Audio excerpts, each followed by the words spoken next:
श्री शिवाय नमस्तु भयम। दोस्तों, जैसा कि आप सभी लोग जानते हैं कि 4 फरवरी 2026 यानी बुधवार को पड़ रही है फाल्गुन महीने की कृष्ण पक्ष तृतीया तिथि। और दोस्तों, यह वह तिथि है जो फाल्गुन महीने में पड़ने सबसे बड़ी तिथि है, क्योंकि यह फाल्गुन महीने में पड़ने वाली है और इसका बहुत ही बड़ा और विशेष महत्व होता है। पूज्य गुरु जी ने कहा है कि अगर कभी भी मौका लग जाए और फाल्गुन महीने की तृतीया तिथि बुधवार को पड़ जाए तो आप लोगों को 7 हरा दुर्वा का उपाय तो अवश्य ही करना चाहिए। इन दोनों का संयोग बहुत ही कम आता है। इसी के साथ में गुरु जी ने अपनी शिव पुराण कथा में बताया है कि इस दिन आपको 7 दुर्वा का उपाय तो आपको अवश्य ही करना चाहिए, क्योंकि ऐसा दिन पूरे साल में सिर्फ एक ही बार आता है। और दोस्तों, आप सभी लोग जानते हो कि बुधवार का अगर सबसे बड़ा उपाय है तो वो 7 हरा दुर्वा वाला उपाय है। तो दोस्तों, इस बुधवार तृतीया तिथि के दिन आप लोगों को इस 7 हरा दुर्वा वाला उपाय को जरूर करना है। बहुत सारे लोग होंगे जिन लोगों ने इस उपाय को ना किया हो, मतलब पूरा साल निकल गया, उन्होंने किसी भी दिन इस 7 हरा दुर्वा वाला उपाय को ना किया हो, पर दोस्तों आपके पास एक आखिरी मौका बचा हुआ है जो कि 4 फरवरी के दिन है। तो इस दिन आप लोगों को इस वाले उपाय को जरूर कर लेना। भले ही आपने पूरे महीने भर इस उपाय को ना किया हो, पर अगर आपने इस फाल्गुन महीने के बुधवार तृतीया तिथि के दिन अगर इस वाले उपाय को कर लिया तो आपको इस उपाय को करने का वह फल मिलेगा जिसकी आपने कभी कल्पना भी नहीं करी होगी। इसीलिए आप लोग इस वाले उपाय को एक बार जरूर कर लेना है, ताकि आप लोगों के हाथ से यह मौका ना जा सके और आपको इस उपाय को करने का फल मिल सके। दोस्तों, यह उपाय पंडित जी ने अपनी अभी ही शिव महापुराण की कथा में बताया है, जिस उपाय को आज हम आपको बहुत अच्छे से समझाने वाले हैं। इस वीडियो को देखने के बाद इस उपाय को समझने के लिए आपको कोई और वीडियो को देखने की जरूरत नहीं पड़ेगी। तो चलिए दोस्तों, उपाय को शुरू करते हैं। देखिए, ये इस फाल्गुन महीने के बुधवार तृतीया तिथि के दिन ये इतना खास होता है, इतना महत्वपूर्ण होता है। देखा गया है कभी कभी बड़े बड़े पूजा पाठ अनुष्ठान से जो मनोकामना पूर्ण नहीं होते, वो फाल्गुन महीने के बुधवार तृतीया तिथि के दिन एक छोटे से उपाय करने से ही आपकी मनोकामना पूर्ण हो जाती है। और बहुत सारे लोगों ने इस उपाय को किया भी है और उनको इस उपाय को करने का फल भी जरूर मिला है। अगर आप लोग भी इस उपाय को करना चाहते हैं तो आप इस उपाय को करना चाहते हैं तो पहले अच्छे से समझ लेना, सुन लेना, उसके बाद करना।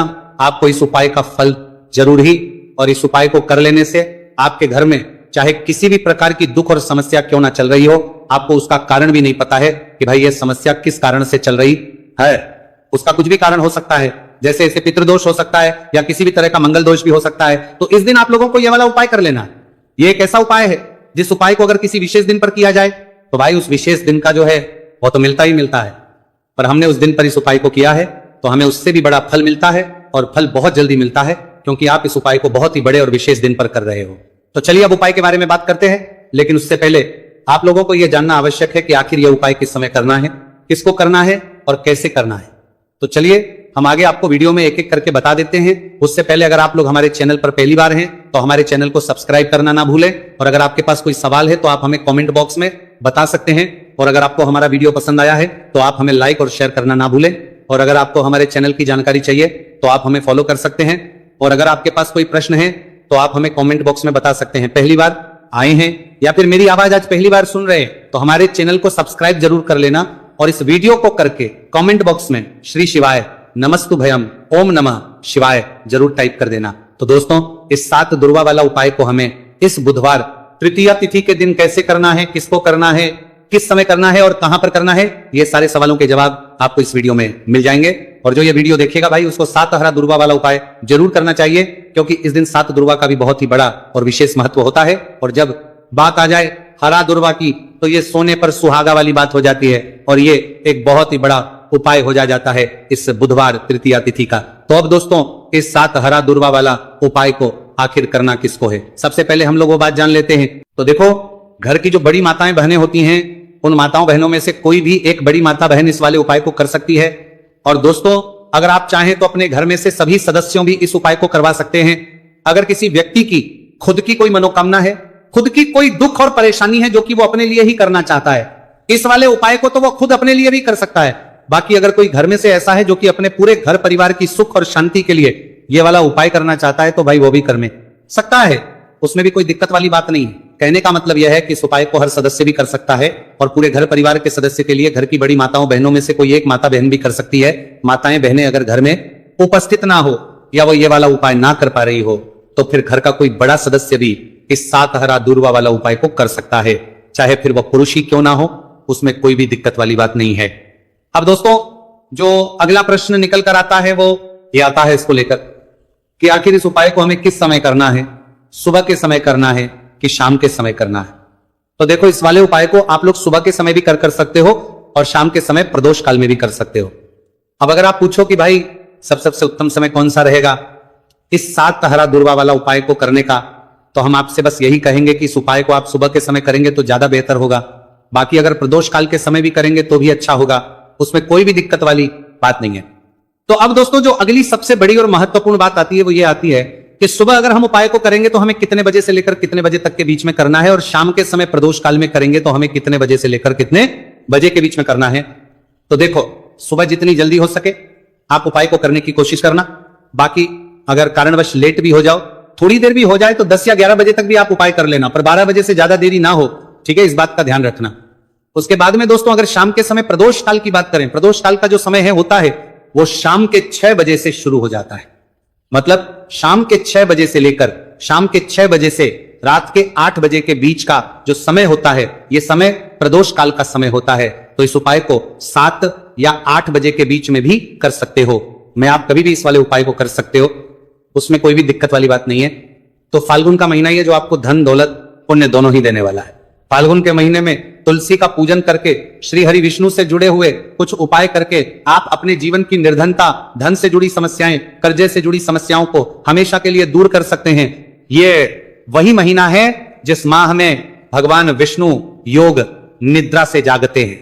भगवान विष्णु को तुलसी अति प्रिय है, इसलिए उनकी पूजा में भी विशेष रूप से हम तुलसी का उपयोग करते हैं। और बिना तुलसी दल के, बिना तुलसी मैया के श्री हरि विष्णु की पूजा दोनों ही अधूरे होते हैं। इसीलिए फाल्गुन के महीने में ऐसा उपाय आपको बताने वाले हैं जिसे करने से श्री हरि विष्णु की असीम कृपा आपको मिलेगी और मां तुलसी से ऐसा आशीर्वाद मिलेगा, जीवन का हर दुख, हर कष्ट, गरीबी, निर्धनता, कर्जे से जुड़ी समस्याएं सब कुछ ही आपके जीवन से दूर हो जाएगा और सुख, समृद्धि, धन, वैभव, ऐश्वर्य सब कुछ आपको अपने जीवन में आसानी से मिलने लगेगा।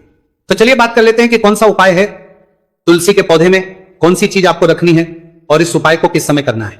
देखिए सबसे पहले तो आपको बता दें कि अगर आपके घर में तुलसी का पौधा नहीं है तो फाल्गुन के महीने में तुलसी का पौधा अपने घर में लाकर जरूर लगाए, क्योंकि फाल्गुन के महीने में जो लोग अपने घर में तुलसी जी का पौधा लाकर लगाते हैं, मां तुलसी का पूजन करते हैं, कभी भी मां तुलसी उनके घर में निर्धनता नहीं रुकने देती है। हमेशा उनके घर में धन की वृद्धि होती है, धन की वर्षा होती है। तो जरूर से तुलसी का पौधा आप फाल्गुन के महीने में अपने घर जरूर लेकर आए और अच्छे से आपको मां तुलसी का पूजन करना है। मां तुलसी के पौधे की देखभाल करनी है। और वो कौन चीज है जो आपको तुलसी के पौधे में फाल्गुन के महीने 4 फरवरी बुधवार तृतीया तिथि में रखना है। और कैसे ये चीज रखते ही रातों रात आपके जीवन में चमत्कार होगा और आपके भाग्य का भी आपको साथ मिलेगा। तो देखिए इस वीडियो में जितने भी उपाय हम आपको बताएंगे सभी उपाय सरल है। देखो गुरुजी ने कहा है कि बुधवार के दिन आपको 7 हरा दूर्वा वाला उपाय तो अवश्य ही करना चाहिए। वीडियो के अंतिम में आपको उपाय बताया है, आपको करना है। देखो आगे बढ़ने से पहले वीडियो को एक लाइक जरूर करें। देखो सबसे पहला उपाय, यदि आपके जीवन में कर्जा बहुत अधिक है, आपके जीवन में संकट बहुत अधिक रहते हैं, आपके ऊपर बहुत अधिक विपदा आ रही है, बार बार आपको अपने व्यापार में और अपने धन में हानि देखने को मिल रही है, यानी कि आपको प्रत्येक कार्य में हानि हो रही है, तो आपको यह उपाय करना चाहिए। इस उपाय को करने के लिए आपको 2 चीजों की आवश्यकता होगी। सबसे पहले है, आप जानते हो, जो कि भगवान गणेश जी को समर्पित होती है, तो आपको वो हरा दूर्वा की आवश्यकता होगी। साथ ही में एक लोटा जल की आवश्यकता होगी। और आप जब भी उपाय को करें, जिस दिन भी आपको करें, तो आपको प्रातः कल सुबह ही सुबह करना है। इस बात का विशेष रूप से आपको ध्यान रखना है, ठीक है। तो आपको एक हरा दूर्वा लेनी है। अगर आधा हरा दूर्वा भी मिल जाती है तो भी कोई दिक्कत नहीं है, बस आपको हरा दूर्वा है। अगर ज्यादा ना मिले तो उस स्थान पर एक हरा दूर्वा भी ले सकते हैं। हरा दूर्वा आपको आसानी से कहानी पर भी मिल जाएगी, बस याद रखिएगा शुद्ध दूर्वा, और मतलब उसे शुद्ध करके ही उपयोग में लीजिएगा, है ना। तो आपको करना क्या है, एक हरा दूर्वा या एक से ज्यादा भी हरा दूर्वा आप लोग ले सकते हैं। तो एक हरा दूर्वा अपनी ले लीजिए, एक हरा दूर्वा के साथ में आप एक लोटा जल ले लीजिए और इन दोनों ही चीजों को लेकर शिवाजी के मंदिर पहुंच जाइए। जी के मंदिर पहुंचकर सबसे पहले आप शिवाजी के पास में बैठ जाइए। शिवाजी के पास में बैठने के बाद जो शिवाजी की शिवलिंग होगी, शिवलिंग के ऊपर सबसे पहले आपको यह दुर्भाग्य को समर्पित करना है। दुर्भाग्य को कुछ इस प्रकार से समर्पित करना है कि जो दुर्भाग्य की दांडी का मुख होगा वह जलधारी की तरफ हो, जहां से जल नीचे करता है ना। और जो हरा दूर्वा का मिला हुआ भाग होगा वो अपने आप शिवाजी के पीछे की तरफ हो जाएगा, ठीक है। तो इस प्रकार से ये हरा दूर्वा का ये दूर्वा आपको भगवान शिवाजी का शिवलिंग के ऊपर समर्पित करनी है, और जो 1 लोटा जल आप अपने साथ लेकर आए हैं, इसी दूर के ऊपर भगवान शिवजी के शिवलिंग के ऊपर एक धारा से आपको समर्पित कर देना है। ठीक है। अब यहां पर देखने बात यह है कि यह उपाय इस व्यक्ति को करना है जिस व्यक्ति की नौकरी नहीं लग रही हो, जो व्यक्ति परीक्षा में पास होना चाहता हो, तो इस व्यक्ति को अपने हाथों से इस उपाय करना है, तभी उपाय कम करेगा। ठीक है। उपाय को करने के बाद आपको 3 महीने उपाय आपको कब तक करना है? जब तक कि आपकी नौकरी ना जाए, जब तक आप इस उपाय को नियम के साथ करो, आपकी नौकरी जरूर लगेगी। अब बात करते हैं दूसरे उपाय के बारे में। तो देखिए दूसरे उपाय जो है, देखिए इस उपाय के लिए आपको मात्र 1 लौंग का जोड़ा लेना है, यानी कि 2 फूल वाली लौंग लेनी है।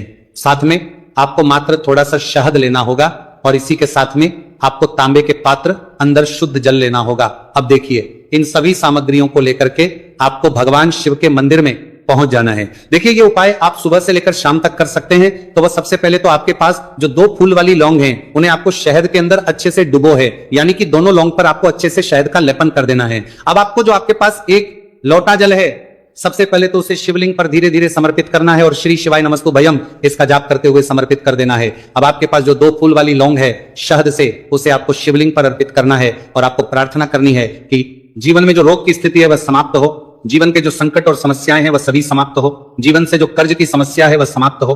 इस प्रकार से प्रार्थना करते हुए ये जो 2 फूल वाली लौंग ही शहद संयुक्त इस आपको शिवलिंग पर अर्पित कर देनी है। आपकी जो भी समस्या होगी इस बुधवार के दिन अवश्य ही समाप्त हो जाएगी। तो इस प्रकार से आपको पहला उपाय करना है। अब हम बात कर लेते हैं दूसरे उपाय के बारे में। देखिए ये उपाय आपके लिए सर्वश्रेष्ठ होने वाला है। देखिए इस उपाय के लिए आपको चाहिए होंगे 5 हरा मूंग के दाने, और मूंग के दाने कहीं से भी खंडित नहीं होने चाहिए, इस बात का ध्यान रखें। और इसी के साथ में आपको एक तांबे के पात्र के अंदर अपने घर से शुद्ध जल, 1 लोटा जल ले लेना है। अब दोस्तों इन सभी सामग्रियों को लेकर के आपको सीधे पहुंच जाना है भगवान शिव के मंदिर में। देखिए इस उपाय को भी आप सुबह भी कर सकते हैं और शाम के समय में भी कर सकते हैं। देखिए भगवान शिव के मंदिर में पहुंचने के बाद आपके पास जो 5 हरे मूंग हैं, उनमें से पहला जो हरा मूंग है, आपको शिवलिंग के सामने जो नंदी महाराज होते हैं और उनका जो पैर उठा हुआ होता है, वहां पर आपको पहला हरा मूंग समर्पित करते हैं, और आपको श्री शिवाय नमस्तुभयम इसका जाप कर लेना है। फिर आपको दूसरा हरा मूंग लेना है, और शिवलिंग पर जो श्री गणेश जी वाला स्थान होता है, वहां पर आपको ये दूसरा हरा मूंग समर्पित कर देना है, यानी कि शिवलिंग के सीधे तरफ आपको ये दूसरा हरा मूंग समर्पित करना है। और फिर आपको ओम गण गणपते नमः या फिर ओम श्री गणेशाय नमः इसका जाप कर लेना है। तीसरा हरा मूंग का दाना आपको भगवान शिव की सबसे प्रिय पुत्री माता अशोक सुंदरी वाले स्थान पर समर्पित करना। शिवलिंग की जो जलाधारी होती है, जहां से जल बह करके आता है, उसी जलाधारी के बीच में जो कहीं कहीं उठी हुई लाइन होती है सांप की आकृति के रूप में, वहीं पर आपको तीसरा हरा मूंग समर्पित करना है, और फिर आपको ओम नमः शिवाय इसका जाप कर लेना है। अब दोस्तों चौथा जो हरा मूंग है, उसे आपको भगवान कार्तिकेय जी का जो स्थान होता है शिवलिंग पर, वहां पर आपको ये चौथा हरा मूंग का दाना समर्पित कर देना है, और आप ओम नमः शिवाय इसका जाप कर लेना है। अब दोस्तों आपके पास जो 5वां और अंतिम हरा मूंग बचा हुआ है, उससे आपको उससे जल के पात्र के अंदर डाल देना है, और इस हरे मूंग से युक्त जल से आपको भगवान शिव के शिवलिंग का अभिषेक कर देना है। जल आपको बिल्कुल धीरे धीरे समर्पित करते जाना है, और लगातार आपको शिव महापुराण के मूल श्री शिवाय नमस्तुभयम इसका जाप करते रहना है। फिर आपको शिवलिंग के आगे बैठकर, यदि आप अपने बच्चों के लिए यह उपाय कर रहे हैं, यदि आप अपने बच्चों की बुद्धि ज्ञान और विवेक के लिए उपाय कर रहे हैं, तो उसके लिए आपको प्रार्थना कर लेनी है, या फिर व्यापार में वृद्धि करने के लिए ये उपाय कर रहे हैं तो उसकी कामना करते हुए आपको प्रार्थना कर लेनी है, या फिर अपनी नौकरी के लिए कर रहे हैं, या फिर अपने इंटरव्यू के लिए, या फिर धन की प्राप्ति के लिए कर रहे हैं, जिस भी कामना के लिए आप उपाय कर रहे हैं उसे परिपूर्ण करने के आपको महादेव से प्रार्थना कर लेनी है, और फिर आपको वापस अपने घर आ जाना है। पूज्य गुरु जी ने कहा है कि जो भी व्यक्ति इस उपाय को कर लेता है, तो यकीन मानिए आपके जीवन की जो सारे संकट, कष्ट और बाधाएं ही वह सभी समाप्त होंगे। अब हम बात करते हैं अगले उपाय की। इस उपाय के लिए आपको एक दीपक लेना है। दीपक आप मिट्टी का भी ले सकते हैं, और शुद्ध आटा मढ़कर उसका दीपक भी आप तैयार कर सकते हैं। अंदर गोलबाती का प्रयोग करना है, और दीपक के अंदर आपको शुद्ध घी का प्रयोग करना है। इसी के साथ में आपको मात्र 1 फूल वाली लौंग लेनी होगी। अब यह एक दीपक और 1 फूल वाली लौंग लेकर के सीधा आपको पहुंचना होगा बरगद के वृक्ष के। वहां पर देखिए सबसे पहले तो आपके पास जो 1 फूल वाली लौंग है, उससे आपको बरगद के वृक्ष की जड़ में समर्पित करना है। देखिए अगर आपके जीवन में कोई भी बड़ा संकट आने वाला है, कोई बड़ा कष्ट आने वाला, तो वह इस उपाय के माध्यम से दूर होने वाला है। महादेव की विशेष कृपा रहेगी कि जो भी संकट आपके जीवन में आने वाला होगा वह भी दूर हो जाएगा। तो आपको 1 लौंग समर्पित करनी है बरगद के वृक्ष की जड़ में, और वहीं पर आपको जो है गोलबाती वाला दीपक जो आप लेकर के गए हैं, उससे भी वहां पर प्रज्वलित कर देना है, वटकेश्वर महादेव का स्मरण करते हुए। देखिए जब भी आपको जीवन में इस साल लगने लगे कि आपके जीवन में कुछ भी अच्छा नहीं चल रहा है, तब भी आपको इस प्रकार करना है। तो इस प्रकार से आपको यह उपाय करना है। अब हम जान लेते हैं चौथे विशेष उपाय के बारे में। देखें, यदि आपके विवाह में, शादी में कोई भी समस्या आ रही है, यदि आपका जो कर्ज है वो दिन पर दिन बढ़ते ही जा रहा है, तो आपको ये चमत्कारी उपाय करना चाहिए। कोई भी समस्या अगर जीवन में है तो उसे दूर करने के लिए आपको इस उपाय करना चाहिए। मंगल दोष से जुड़ी हुई समस्या भी है तब आपको यह उपाय करना चाहिए। देखिए, इस उपाय के लिए आपको एक तांबे के पात्र के अंदर अपने घर से शुद्ध जल लेना है और इसी के साथ में आपको एक चुटकी लाल चंदन लेना होगा।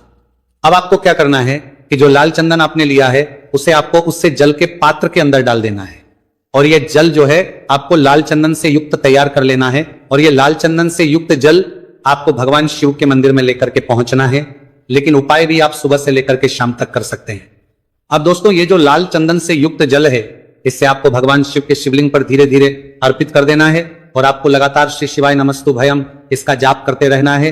देखिए, यदि आपके जीवन में विवाह से जुड़ी समस्या चल रही है तो आपको मंगलेश्वर महादेव का स्मरण करना है और जीवन में अधिक कर्ज की समस्या है तो आपको आर्यन मुक्तेश्वर महादेव का स्मरण करना है। देखना, एक दिन आपकी सब तरह की समस्या जल्दी ही समाप्त हो जाएगी।